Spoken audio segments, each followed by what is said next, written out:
Hello, welcome everyone. Hi, thank you so much for joining today. I am Sophia. I'm in the sales and partnership team at Starshipit. So I'm the one talking to growing businesses every day, and I am hugely passionate about enabling an exceptional customer experience through smart automation to power your business growth. And I am super excited to share a bit more about this with you today. I also have Gemma here from Socialites, and Gemma will share a little bit more about how you can grow your customer base using social media, and then I will take over and show you a little bit more about how to avoid some common mistakes that retailers are making during some periods of growth. So I will let Gemma take over from me now. Brilliant. Thank you, Sophia, and thanks everyone for joining us. Firstly, to introduce myself. My name's Gemma. I'm the head of growth and operations for small and medium businesses at Socialites. And we're one of Australasia's leading specialist social media agencies. A little bit of a humble brag there. But essentially what that means is I lead the team that works with hundreds of small and medium businesses across New Zealand and Australia to help them grow their business through social media.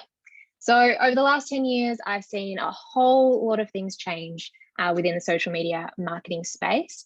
I've worked both agency side and internally. But today's session, we'll be looking at what the current social media landscape is all about, how it's impacting e-commerce based businesses. And from there, we'll explore the 4 key ingredients that I found make the most impact when wanting to sell via social media. And finally, we're looking to the future. So what does it have in store for us, and how can we prepare for what's coming?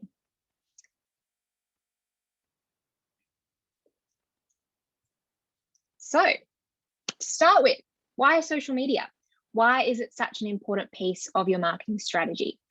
To answer this, let's look at some key stats. So first of all, 53% of millennials would rather lose their sense of smell than their technology. And while that seems very scary of a stat, it just goes to show the importance of businesses being online and digital.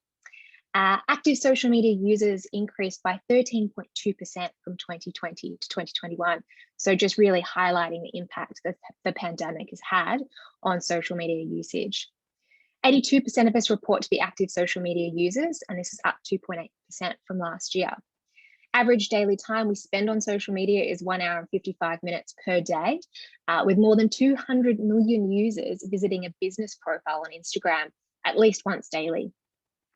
And 84% of millennials say user-generated content from strangers has at least some influence on what they buy. And conversions increase 133% when mobile shoppers see positive reviews before buying. The world of social media has come a long way since its early inception. The platforms, technology, and the way people use and interact with them has evolved over time. Today, 74% of weekly platform users say that they get shopping ideas from Facebook, Instagram, Messenger, and WhatsApp. And 78% of consumers say company social media posts impact their purchases. 81.5% of all internet users reported to have searched for a product or service to buy online, and 76.8% have purchased a product online. 34.9% of us use social media as a main source of researching brands.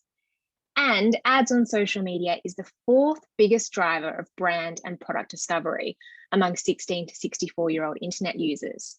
Again, highlighting the importance for us to be there and using social media so people can discover us. It's safe to say the digital world is the new mall. With the global pandemic having accelerated this by 5 years, more and more consumers are shopping online than ever before.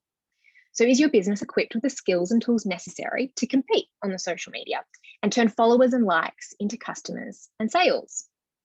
There are a number of tactics that social media marketers across the globe are using to get in front of their customers, from influencers to sophisticated paid social media campaigns, competitions, joint ventures, and hashtag strategies.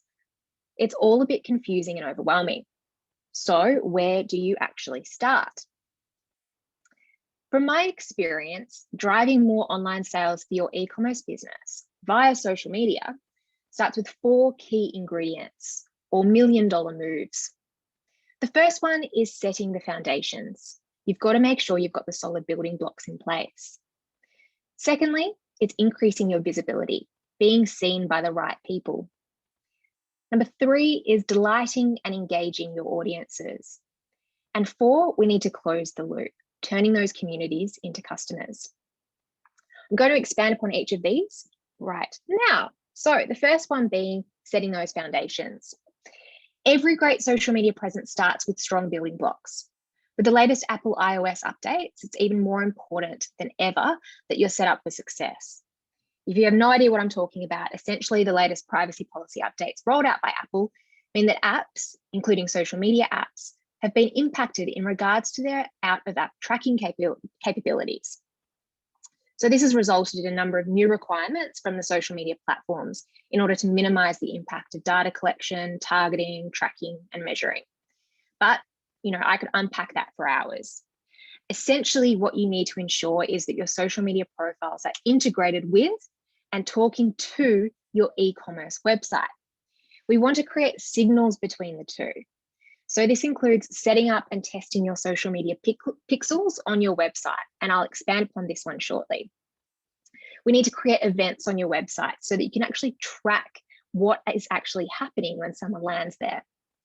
We need to aggregate your top 8 events, ensure your domain is verified, integrate your product catalog with your social media profiles, set up your social media shops, and then think about future-proofing your business by collecting owned data. Now, the cookie apocalypse is coming, and essentially what that means is we can't necessarily rely on third-party information, third-party data, and cookie collection to actually utilize that for retargeting purposes. So it's a big thing that I'm encouraging lots of businesses to do today, which is start building up your own data. So that essentially means building up your own database and looking at ways that you can start tracking and measuring results through your own website rather than relying on those third-party tools. So as mentioned, one of the key components of setting the foundations is ensuring you're creating signals between your website and your social media accounts. And we can do this via pixels and tags. So what is a pixel or tag? Essentially, it's a piece of code created in the social media platform and added to your website. It's used to measure the effectiveness of advertising by understanding the actions people are taking on your website. So the benefits include you're able to track conversions and measure results. So you track what people do on your website after they engage with your social media ad, and then you can evaluate the success of your campaign. You can also optimize your advertising. So that means you can automatically bid for conversions on your website. For example, a purchase or an e-newsletter sign up, depending on what your priorities are. And then you can also reach the right people by collecting the data off your website traffic and building audiences. So you can create audiences of people who have visited your website and target them with future social media ad campaigns. You can even target people based on what products they looked at, or if they added an item to their cart but didn't complete the purchase. If you're not already familiar with Facebook Commerce, it's time that you were.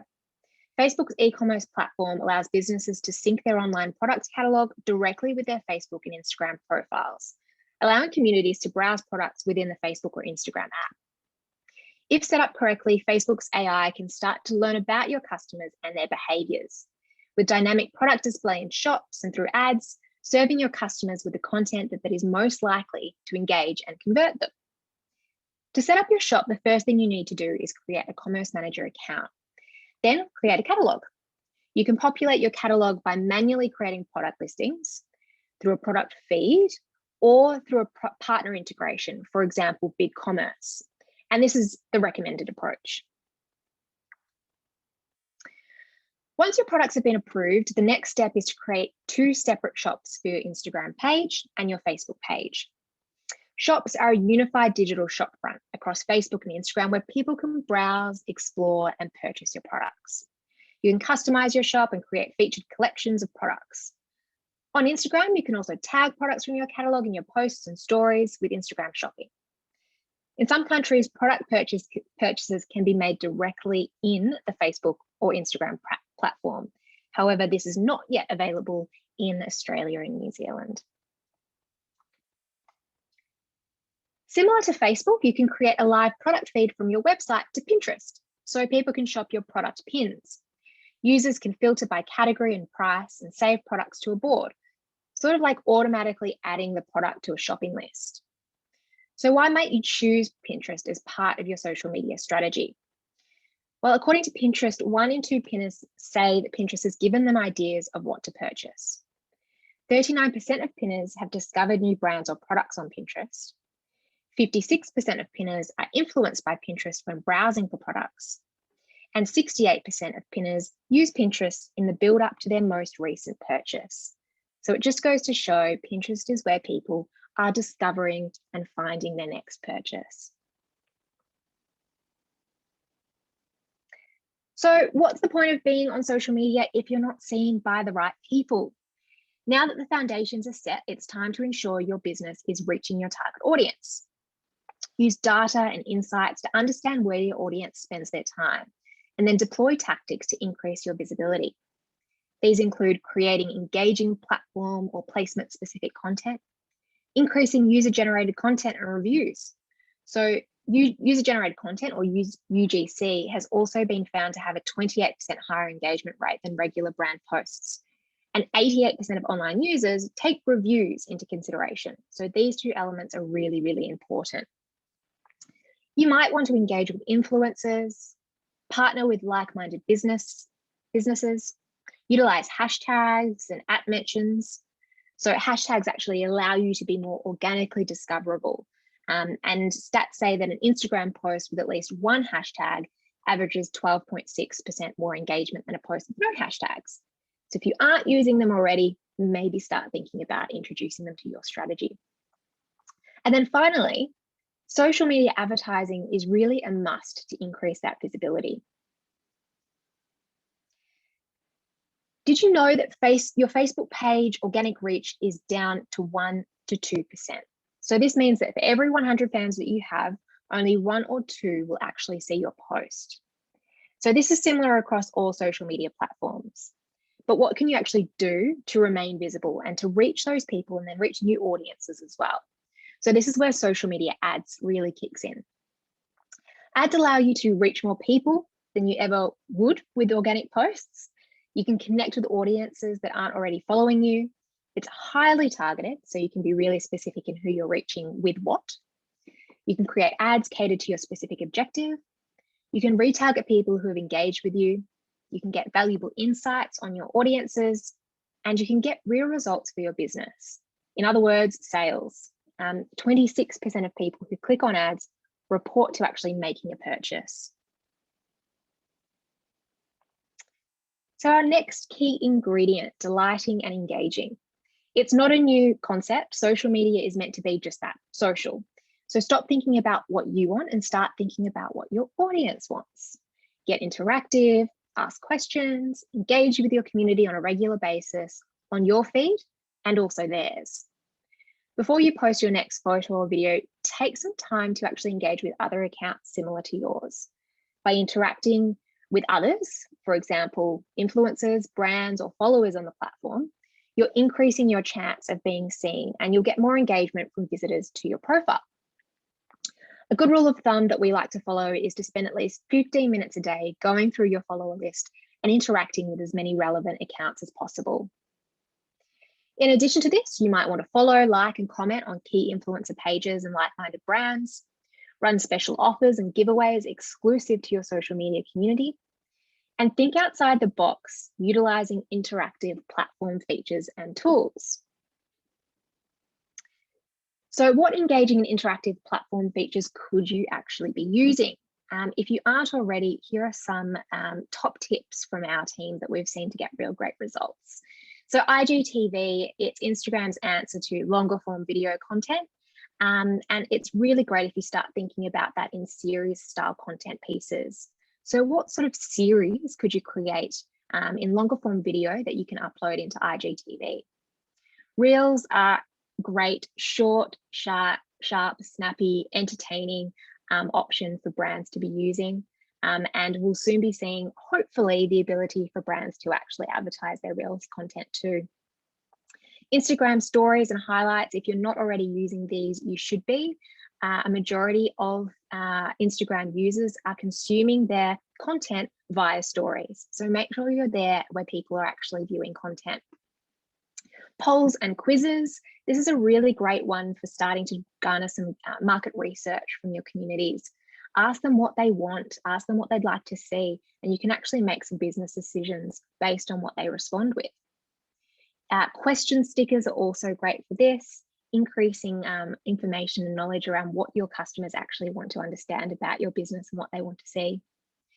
Facebook, Instagram, and YouTube Live, all great forms of live interactive content that is really highly engaging and is actually pushed significantly by Facebook in terms of increasing viewership. So Facebook love you to do lives, so why not do them?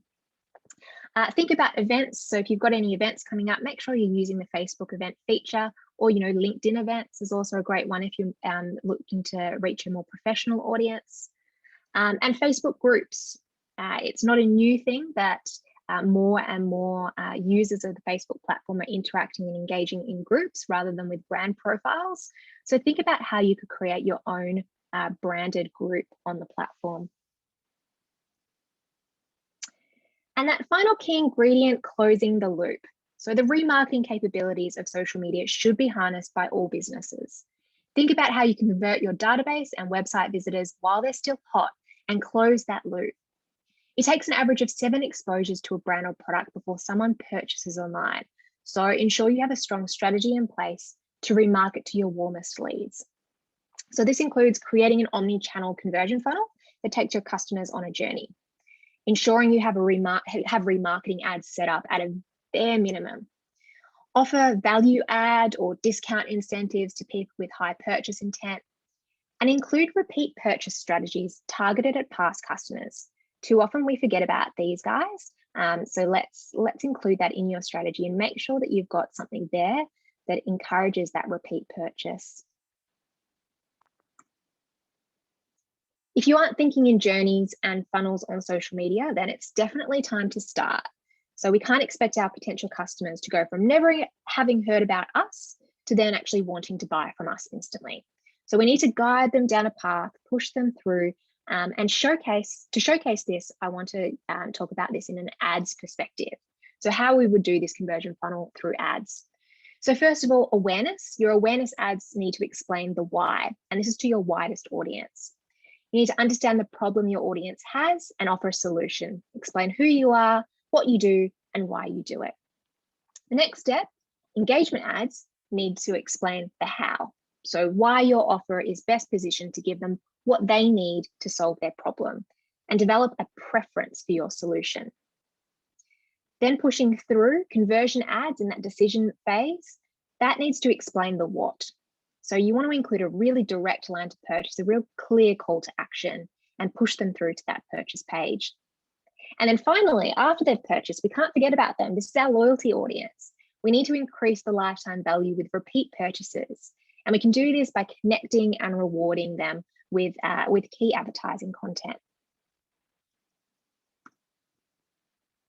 So a major factor in our conversion funnel is our ability to retarget audiences based on their stage in the customer journey. So as mentioned, if you're not already running a remarketing campaign, you should seriously consider it.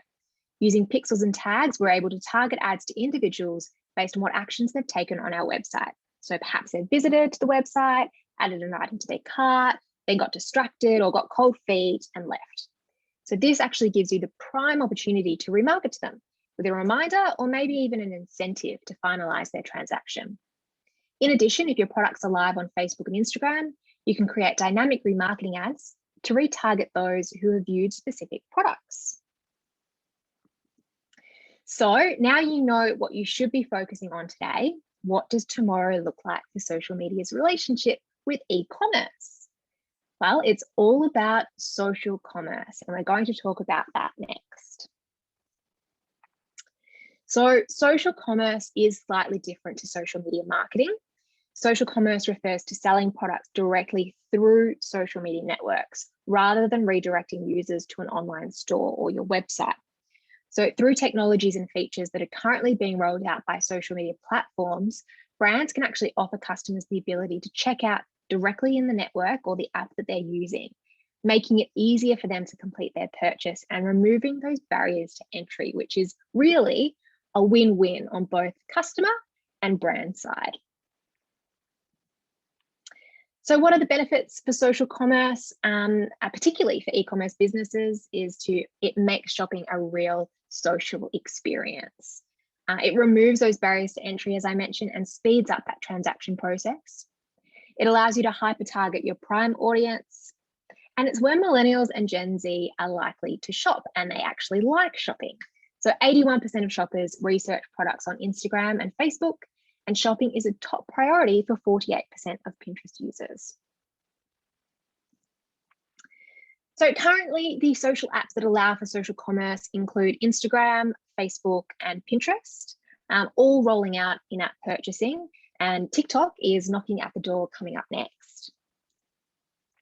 So unfortunately, in-app purchasing is largely unavailable in Australia and New Zealand. So this is more of a what's coming next and to get you excited. But while we do wait patiently, I thought I'd also share some other exciting innovations that might be coming our way too. So TikTok shoppable live streams and shopping events, they are coming up. This shopping experience has been experimented with by Walmart, who actually ran a campaign that resulted in 7 times higher than expected success for the brand. So some good outcomes there using TikTok. Shop products, so your Instagram and Facebook shop products will be available in Facebook Marketplace, Messenger, and WhatsApp as well. Rating and reviews, including photos and videos from your community, will be available to view within Instagram shops. Special offers or promotions will soon be automatically targeted to select shoppers. We'll be able to use visual search functionality, so shoppers can actually find similar products via their own images. You'll be able to run loyalty programs through your Facebook account, and assisted tagging is coming. So when you actually post an image, AI will be able to help identify the untagged items and suggest the tags based on your product catalog. So one thing that we're particularly excited about is live shopping events and experiences. So nearly half of online shoppers agree that they would buy products directly from live videos where brands, celebrities, or influencers are actually launching new products. The inability for us to test, touch, and see products in person is the #1 reason people don't buy online. So this is where we've got to start thinking about new ways and how we can use social media to increase that sort of sense of being able to test, touch, and see. So some brands are doing some really exciting things using shopping experiences. As I mentioned, Walmart ran their live shopping event, which resulted in 7 times higher than expected success. And it's all about a live streaming shopping event where products actually pop up and display on the screen as the creator is actually talking about the product. So people can then tap on that product and go to, and actually buy it directly there within the app itself. So really, really taking away those barriers to entry. In a similar vein, augmented reality is enabling experiential shopping by bridging that gap between the physical and digital world. 49% of global consumers said that they're interested in exploring products and experiences through AR or VR devices before purchasing them. So we're seeing some really great brands creating exciting shopping experiences on social media, including L'Oreal, who are working with Facebook to deliver AR try-ons for their lipstick products within Instagram shops. And you can kind of see that example on the screen now.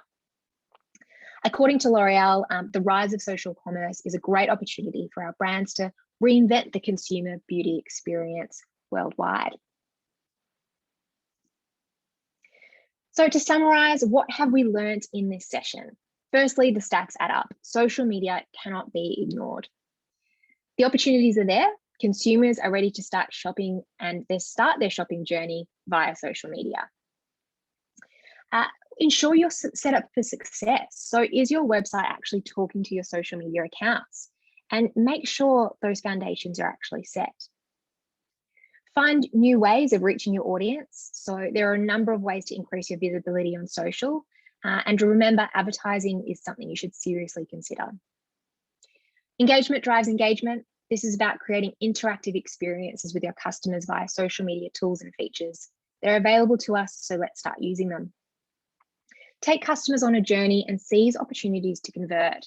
So get your remarketing ads set up at a bare minimum. And finally, get excited about the future of social commerce. It's coming, it's almost here.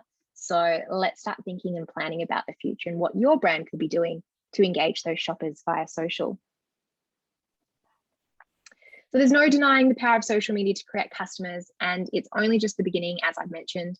But if you don't know where to start, Socialites, we're passionate about helping businesses to grow thriving communities and turn them into customers. So please do get in touch with us today to find out how we can support your e-commerce business growth. So we've spoken about how we can utilize social media to increase traffic to your website. So now I'm going to hand over to Sofia from Starshipit to take you through how you can ensure you extend that customer experience from website checkout and beyond. So Sofia, over to you. Amazing. Thank you so much, Gemma. So great to hear about how important social media is to drive customers to cart. Those were some fantastic $1 million moves there. So another $1 million move that I think that too many people learn too late is that growth comes with its own unique set of challenges, even once the customers have hit the buy button. So trends in buying and selling are constantly changing. The industry worldwide has recognised that e-commerce is the way of the future, and offering up a true omni-channel experience can really open up your market and build your customer lifetime value. So the trend of companies moving online and moving towards e-commerce has only surged more and more, making it more competitive than ever. So driving your customers to the cart is one part of the mission, but the other part is how to differentiate yourself so that your customers keep coming back rather than jumping over to your competitor at the first sign of a 10% off discount code. So this post-purchase experience, this journey that your customers are going on, really comes down to the shipping journey. So this is the part of the experience that they are most likely to remember because it's the most recent part that happens for them.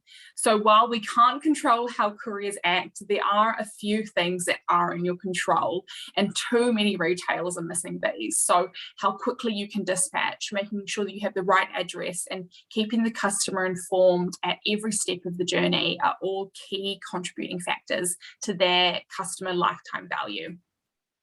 So at this stage in your own company journey, there will be some common challenges that retailers are facing and some common mistakes that retailers are making along the way. So I can share some examples of retailers who have gone through these periods of growth and who have learnt the lessons for you. But it doesn't matter what stage of the journey you are at, there are some challenges that most retailers are going to face. Abandoned cart is still high and conversion is still going to be the focus. So retailers need to look at how shipping is impacting these decisions at checkout. We know that shipping affects 90% of the decisions at cart, and customers are demanding choice and convenience through a network of different carrier options. This will naturally lend itself to convenience and choice around speed, but also for you around whether you can afford to give free shipping or whether the customers will pay for it. Shipping inquiries are out of control. I am sure this is completely familiar for most retailers. And this leads to increasing costs to be able to support and maintain those courier relationships. You don't have the time or the cost to be able to be on those phone calls and to be following up on those inquiries. And for larger or enterprise companies who have built those direct integrations with platforms and couriers, the cost to support and maintain those integrations are increasing. Hard-coded development is slowing down business and making it more difficult to add more courier solutions. On the other side, if you have no solution in place for your shipping, this can lead to too many errors being made when creating courier labels manually. Having to use multiple different systems to create courier labels and train staff to use them all is not going to be a scalable option. So the good news, as I've said, is that retailers, they've been in these positions before. And there are three main challenges that retailers go through when it comes to growing and scaling their businesses. And I can help to show you how to avoid these before they start affecting your own bottom line. The first challenge is choosing the type of courier model that you are going to utilize. So there are a few different types of courier options that you can go for. The main two is what you can see on the screen here. So an aggregator or a broker model versus an enabler. When you're first starting off, an aggregator model can bring multiple different courier options into one platform to provide retailers with lower rates than they could get by going directly, especially if you have little to no proof of volume as a fresh business. Businesses can save money by not having to go to the courier and negotiate the rates directly, and it's a quick and easy model. It's plug and play, but that doesn't always make it a long-term model. The benefit of the aggregator is that you are provided with those options up front, but many options doesn't mean the best options, because you are limited by what they can provide, and all of their support and their development will be courier heavy. They're focused on managing those accounts, managing those rates, and managing the relationships with the couriers. So as your business grows and as you're becoming more confident in your own volumes, you've got more proof of volume, business owners should be looking at how to save money while scaling. So a big reason why people stay on an aggregator model for too long is that setting up the different courier accounts directly can be time intensive. However, nowadays, a lot of couriers are coming to the table with options for small shippers, and a lot of options out there don't even need to be difficult to set up. I know that My Post Business, Fastway, Sendle, they can all be set up online in 5 minutes, and you can get rates immediately. So I guess when you start setting up those accounts directly, that's when an enabler like Starshipit would come into play. An enabler will purely focus on the software to connect your existing e-commerce account, like your BigCommerce account, to your existing courier accounts, allowing you to manage and control the accounts in between. Because an enabler doesn't need to focus on the maintenance of the actual couriers and the courier rates, there's more development and more support time that goes into maintaining the actual technology, which leads to a more stable, more functional platform. It can be really easy to add in all of your different courier accounts and centralize them into one place. A couple of years ago, we'll say pre-2020, people often had 1 or 2 couriers that they could manage that covered their different requirements. They were pretty reliable. Peak periods can be pretty stable. Nowadays, since so many people are moving online, lots of retailers are having 3 to 4 to 5 courier options to ensure that they're covered across the board for peak periods and reliability and cost. So you need to find a way to manage all those different courier accounts. Now, a customer who faced this change, who faced this decision of choosing the courier model was Super Pharmacy. So like so many retailers out there, they moved online after the first lockdowns emerged, that they encouraged them to find a way to think out of the box, get the customer the items that they needed while still thinking about their bottom line. So they closed down all of their stores and moved 100% online for the first time in their business. So this change in process meant that they had to really adapt quickly, and they jumped onto a broker and an aggregator platform. So while this in itself, by moving to a shipping automation platform, already managed to cut down their dispatch time from moving to a manual process onto shipping automation, they managed to cut it down even more when they moved to Starshipit. So the powerful tech meant that they removed any manual processes that remained, any copying and pasting that remained, and they cut down on double ups or human error. They say that their only wish is that they got shipping automation up and running before the high volumes hit, but always better late than never. But this leads us to the next point, the next challenge, which is having a platform that can make your process simplified and removing those manual processes which can be involved. So I am sure that you are all familiar with the copy and paste method. We've all probably been guilty of this at some point. It works really well when you're doing an order a day, you've got manageable volumes, it takes a couple of minutes and you can copy and paste the information over. But as soon as your numbers increase from there, you're going to find yourself 2 hours deep into the Australia Post portal wondering how you got there. But wherever you are in your business journey, it's never going to be too early to start thinking about automation. If you're still handwriting labels for satchels, copying and pasting orders into a courier portal, or perhaps you've even upgraded to a CSV file upload, it's all still pretty manual. including the address checking, the errors you're making on the way, adding different carriers, remembering the rules. It all leads to too much time for you to manage this, too many parcels which are lost or slow to deliver, unhappy customers when their orders aren't correct, and most importantly, the thought of running a promotion or the thought of experiencing growth can scare you, or you are limited to certain volumes, certain times of the month when your business can go without increasing additional headcount. By making fulfillment automation your priority, you can win back one of your most valuable assets in your business, which is your own time. And you can start focusing on the areas of your business that you actually enjoy and that you can continue to grow and you can use to continue to grow your own business. So having a shipping automation platform that is truly plug and play with no long development work, and depending on your setup, can be up and running in 30 minutes is going to be really crucial for these periods. So a company who did this, a company who moved from being primarily sold through bricks and mortar stores, having to move online, as many of us did in the past year and a half, was Bickford Soda. So the challenge that they came across was needing an intuitive platform that fit their needs for multiple package shipping. They initially developed their own app, but this app didn't have the level of shipping automation, the advanced shipping automation that they needed.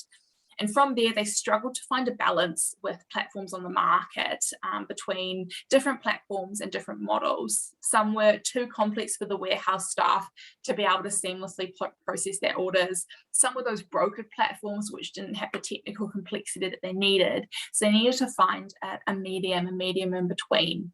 When they moved onto Starshipit and they put in more shipping automation, which suited their process, the warehouse staff were able to pick it up really quickly because the automation was in place from day one. It freed up 50% of their time, which meant that they could process even more sales, and they say that this had a direct impact on their bottom line.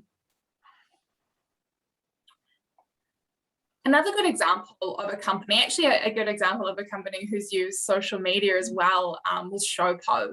Showpo started off in her parents' garage and really relied on social media to grow their business. So they moved from that garage to a small warehouse to a 3PL, which is another model which a lot of people move to bring it back internally into a very large warehouse. So they have a big range of shipping options.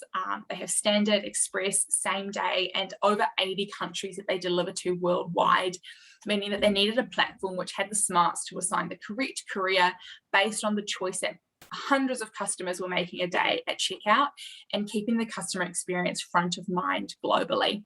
So this was a solution that suited them, or would have suited them when they were in their parents' garage, and would have led them the whole way to today, processing hundreds and hundreds of orders every single day. User-friendly for that massive warehouse team and also for a two-man team making it work in a garage. So another experience which Showpo faced and a lot of companies are facing is how to bring back that customer journey, how to keep the customer front of mind even through the shipping component. The customers come to feel connected to your brand, so keeping them informed and keeping them marketed so they can see your logo, they can see your messaging up until this moment is going to be really important. Not just dragging them through all this long lead time, all your platforms, bringing them to the cart and just leaving them there. The sale is not over when they enter a credit card. Online purchases are an emotional time for your customers. We hear so much about endorphins at this time. But so are the days following the purchase. They can be filled with worry, and all of us have had bad shipping experiences. So this is an opportunity to turn that shopping experience from potentially a mediocre one into a really great one and set their mind at ease with shopping with you. So not only that, but you can get them coming back for more. There is already a disjoint between a customer falling in love with something online and waiting for it to arrive at their doorstep. There are days, potentially weeks, depending on where it's been delivered to, in between communications with a brand. So it's no longer enough to just send a customer an order confirmation email and wait for the order to arrive. Shipping notifications at key stages of the delivery process can help to reduce those inquiries that you're receiving around delivery. The post-purchase part of the fulfillment process is a really key opportunity to keep your customer engaged and keep your brand front of mind. So these branded tracking tools let retailers serve up content that keep their customers engaged long after they've hit the buy button. This could be information around returns or exchanges. It could be links to your social channels. It could be links to sale products, exclusive discounts, a prompt to sign up to your newsletter, information about your shipping partners' contactless delivery processes. The options are endless, but they're all ways to keep your brand front of mind and put your logo out there, not the courier's. You can avoid taking your customer away from your brand and business and purely focusing on the delivery company who'll be dropping it off. And you can do some really creative things. I mean, anything from some moving objects, pink backgrounds, through to anything simple just to put your messaging out there can be really effective and make your customer feel connected during the stage in the shipping journey. These emails can also have a link back to a branded tracking page, which you can use to keep your brand front of mind with visual process progress indicators to show your customer where their order is and keep them updated at every scan of the delivery journey. Ultimately, driving customers back to your website and not the couriers. So Oz Hair and Beauty here are a really great example of a customer who's utilising all of the areas that we've mentioned, and they've really made the most of those branded tracking pages, as you can see there. They've done some really great customisation to these, and they have ongoing changes at different periods in the year for their own promotions. So this retailer, Oz Hair and Beauty, they went from being an eBay store to a $24 million business in 5 years. So they have definitely experienced periods of scale. They spoke early on about the stress of shipping and making sure that orders are getting out their door as soon as possible to get customers coming back. And I'm sure so many people can relate to that as well. So they're a really good example of a retailer who grew and became scalable with a system, a shipping automation system. When they first started with Starshipit, they had 12 to 15 staff in the warehouse, all of them processing orders every day. After using Starshipit, they now have the same amount of staff processing the orders, but they're getting 3 to 4 times the amount more orders. So a really good example of a retailer who managed to scale their business tremendously by using all of the tools that we've shared today. Social media to drive the growth and shipping automation to manage it all. And you can see all the benefits that they've experienced in between. So if you are keen to learn more and keen to learn more about how shipping automation can help your own journey, I would love to help you out, and I'd love to help to answer any questions that you might have. If you are keen to give Starshipit a go, we have a 30-day free trial, which you can get up and running, depending on your setup, in 30 minutes. We can take you through a shipping health check and see if there are any improvements that you could be making to your current process. And I can help out with a courier consultation. If you don't have those courier accounts directly, I can help you to see how to get these up and running. So please feel free to get in touch with us. I'll put my email there on the screen. So if you do have any questions, feel free to come through. And thank you also, Gemma, for joining us today. We can hang tight now for a couple of questions. I'll see if any have come through yet. I do have one for you though, Gemma, in the meantime. Go for it. Go for it. If you were going to set up one social media account, you could only have one social media platform, which one would you choose?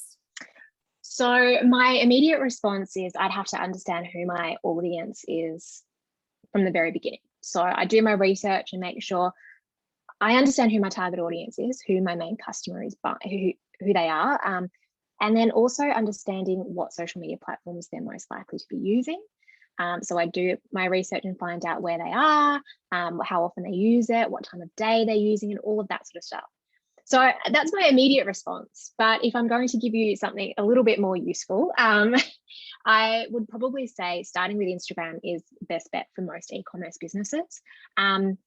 Largely because of the tools and features that are available, largely just in the way that people use Instagram as well, in terms of that discovery piece, and I guess that visibility piece as well. So if I had to forget all of my research and understanding who my targeted audience was, Instagram's probably a good bet for most e-commerce businesses. Yeah, I feel like you see so many businesses on Instagram nowadays, don't you?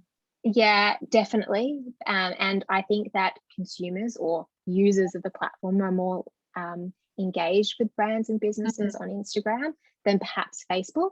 Facebook is great for that sort of the advertising piece and targeting, really great targeting, but you can use those same tools through your Instagram advertising as well. So yeah, I'm a big fan of Instagram for shopping, that's for sure. Me too, but that's as a consumer. yeah, exactly. I think I literally made a purchase like 2 weeks ago. Yeah, straight from Instagram, really impulse buy.